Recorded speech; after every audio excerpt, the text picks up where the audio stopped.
दांडी मार्च से पहले की गांधी जी की तस्वीरों और बाद की तस्वीरों में एक अंतर तो साफ तौर पर नजर आता ही है, वो है लाठी।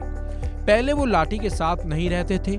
जब 1930 को उन्होंने दांडी मार्च के साथ सविनय अवज्ञा आंदोलन शुरू किया तो उनके हाथ में लाठी आ चुकी थी।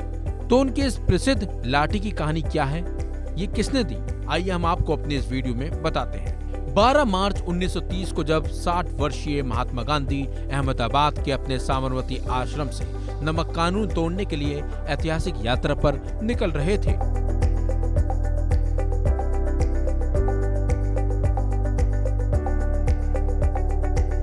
तो उनके सहकर्मी और मित्र काका कालेलकर ने सोचा कि इतनी लंबी पदयात्रा में गांधी को साथ में सपोर्ट लेने के लिए एक छड़ी काम में आ सकती है।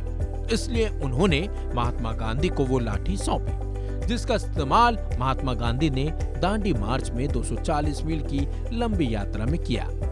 इस लाठी को लेकर गांधी जी 24 दिनों तक रोज 10 मील पैदल चलते थे। वो इस मार्च में सबसे आगे रहते थे।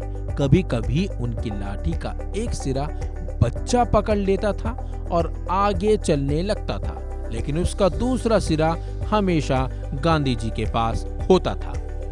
इसके बाद तो लाठी गांधी जी के जीवन और आंदोलनों का अनिवार्य हिस्सा ही हो गई। वैसे गांधी जी ने अपने जीवन में कई लाठियों का इस्तेमाल किया।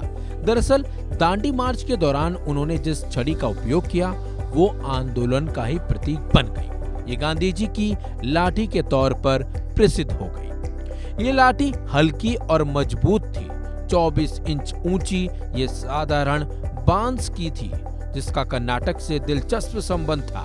ये जिस बांस से बनी थी वो नागरा बेदा प्रजाति की थी। इसकी हर गांठ पर प्राकृतिक तौर पर काला धब्बा होता है। बांस की एक खास किस्म केवल तटीय कर्नाटक के मलनाड में उगती है। हालांकि जिस पहली लाठी को गांधी जी ने इस्तेमाल किया वो गांधी जी के हाथों में आने से पहले कई हाथों से गुजरी थी। ये मूल रूप से प्रसिद्ध कन्नड़ कवि एम गोविंद पई की थी, जो तटीय कर्नाटक में मंगलुरु के पास मंजेश्वर गांव में रहते थे। पई अपने समय के विख्यात कवि, लेखक और शोधार्थी थे। वो एक कट्टर राष्ट्रवादी थे।